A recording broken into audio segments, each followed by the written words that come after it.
La problématique du dialogue dans la gestion des biens publics et l'intérêt individuel dans le contexte démocratique est au cœur de ces échanges. Cette initiative de l'Institut des artisans de justice et de la paix s'inscrit dans le cadre d'une formation permanente à une vie citoyenne dans un cadre démocratique.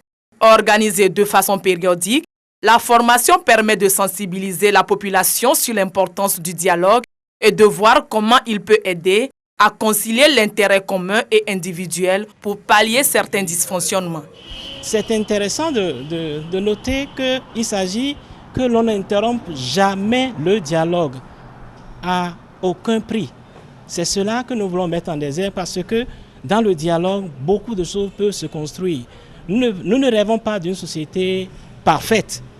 Nous rêvons d'une société où le dialogue offre l'opportunité de pouvoir marquer des pas positifs, de petits pas en avant dans un jeu social où l'on apprend à s'écouter.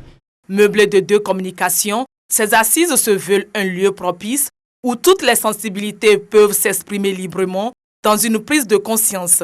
Toutes choses qui concourent au maintien du dialogue entre les politiques pour un consensus, surtout en ces périodes électorales. Le dialogue est un outil de poids. On l'a expérimenté en 90. Et parce qu'on n'a pas pu continuer ce dialogue, tout au moins sur le plan politique, nous avons laissé mourir un feu que chacun se plaît à évoquer. Le feu, le consensus de 90.